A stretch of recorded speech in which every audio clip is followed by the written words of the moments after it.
Any questions on the previous stuff before we move forward? Obviously, we had a discussion right before the break, but did anything sort of percolate or come up while you were on break that you need to clarify before we move forward? We're all good to rock and roll. Excellent news.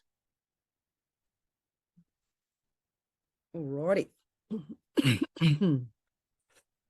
All right. So get your paperwork sorted. What we're going to do is turn over to page 320. So just over the page. We did that before when it came to utilizing it and all of that sort of thing. Now, ultimately, I'm going to run through another quick demo, but that's all it's going to be, because again, we're not going to do anything with it until the breakthrough stuff. So what I'm going to do is teach you the for and away froms, towards and away froms when it comes to the top 5 most important values. All right. Anything after that doesn't really matter. And ultimately, this is important, and I'm going to say this with caution, right? If you were to change the hierarchy, you never change number 1. And I mentioned that before. All right. Once you've got the person's top 5, if you change the person's 4th one, you may get extra motivation to get things done. If you change their 3rd value, people may even change jobs or look for other opportunities. All right. If you change number 2, there's a huge chance they will change jobs or relocate in order to try and fulfill that value. But if you change someone's value number 1, you could actually have detrimental effects. You know, especially if you're working with relationships or anything like that, people may leave their relationship. It could destroy families and absolutely change personality types. All right. So once we've elicited the values, we've just got a few other things we want to consider before we start playing with any hierarchies. All right. So whip over your page to 22. And here's where we have potential conflicts in values hierarchies.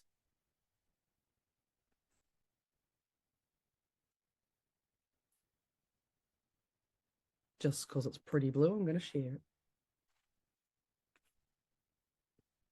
Same stuff as in your book there. So in each value that you have, and I'm going to use Lisa's as an example, and hers were confidence, passion, money for me to be me, making more of a difference, and knowledge that I can make it work. They were the top 5 that she gave me when she was demo for me. Now, once she went into the breakout room, there may have been other discussions, etc., but that's where we were at the time. In each of these values themselves, there could be toward or away froms. And there also could be conflict between values. So inside each value, there could be a percentage of toward and a percentage of away from. Okay. What that means is, let's say we have the value of money. We talk a lot about money in NLP because NLP is the study of success. And we need money to eat. So we talk a lot about money. Let's say we have the value of money. Now, some people could be absolutely motivated to make money, but others could be more away from poverty. Okay? So you've got a certain group of people that would be very much motivated towards money. They want to earn money. They're interested in money. They value money. But others, and this is all unconscious, need money in order to be away from poverty. All right. Now, what we can do is we can find out from our client what the percentage of toward and a percentage of away from is with inside each value. And we want to find out, is the value totally toward or a little bit away from its importance in order to be able to find out what the percentage is. So an example could be they're 80% towards and 20% away from, which means they're kind of mainly motivated to gain money, but they've got a little bit of negativity happening away from poverty. All right. So just like when we did the values when it came to consciousness, where the not me's were that negative energy stuck, not being values level 2 or not being values level 3 or not being values level 4, this is a similar concept where there's still an energy away from a value. Okay. So if you look at the first one, we've got towards money, but away from poverty. So this is sequential incongruity. So there's absolute incongruence. They're not both towards, one's away. And the way we would solve the problem is timeline therapy, or the peripheral vision, the hakalal. That's a completely different, that's a Hawaiian modality. So for us, timeline therapy. And you would clear out any of the challenges that people have when it comes to being away from poverty. All right. So maybe they're scared to make money, or maybe they don't feel good enough, or whatever it is. The second one, we have a motivation towards money, and we also have a motivation towards freedom.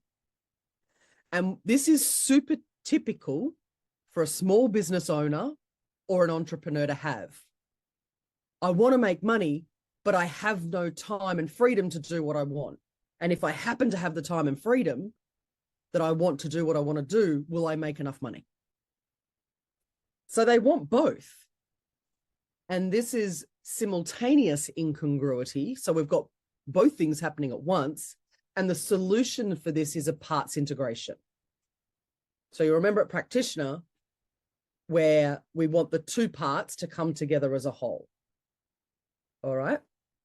Now, in the last one, you'll notice that they're both incongruencies and they're away from.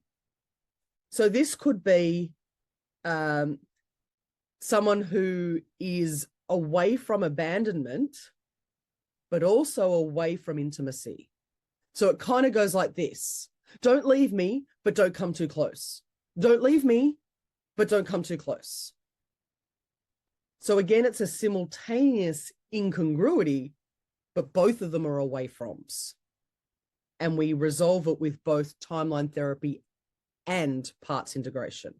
So we want to use timeline therapy to get rid of all the away froms, and then parts integrations to get rid of the conflict. All right.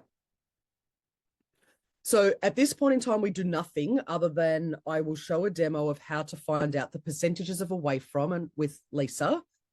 And using that knowledge, or just park that knowledge for when the breakthrough happens. And the step-by-step instructions will be in your breakthrough in the way of when that all fits in. But what it can help us achieve is find out what are the limiting decisions or negative emotions that is causing away from something. All right. Now, you will have heard in Marie's speak that she's very much away from the system. She's grateful the system's been there to help her out, but she's also very much against it. So she's got the push-pull happening where I don't want to rely on the system, but I've kind of had to. All right. Jamie's also in the same boat, but with not as much energy attached. Right? Grateful the system's given me some support. Don't really want to be on it. But you can hear in Marie's speak, it's actually a lot of energy hating the system. All right. And because of that, there can be so much of that stuck energy being away from, not giving her enough energy to be towards congruently what she wants. Hence why we play this push, pull, stuck in the fucking middle thing. All right. And that's where we can get frustrated and exhausted because it's a constant ping pong battle towards what you want, but being away from something else. Push, pull, push, pull. All right. Miss Lisa.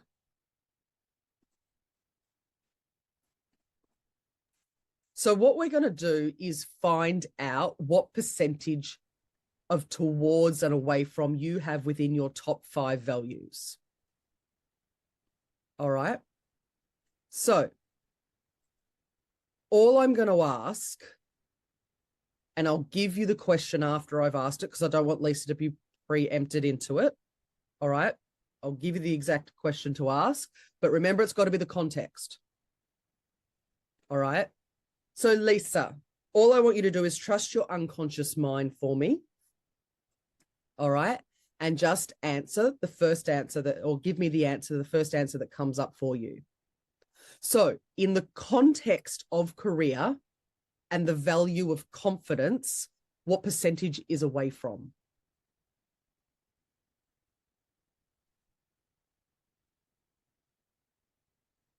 Not making sense. I'm sorry. No, that's absolutely fine. In the context of career and the value of passion, what percentage is away from?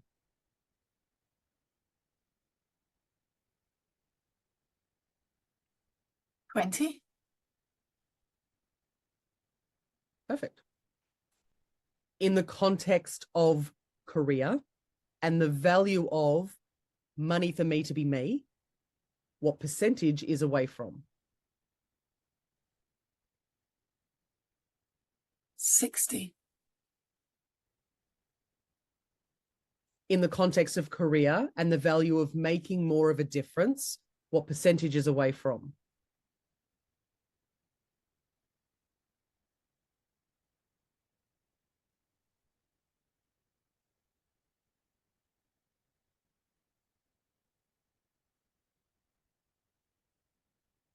30. 30? Yep.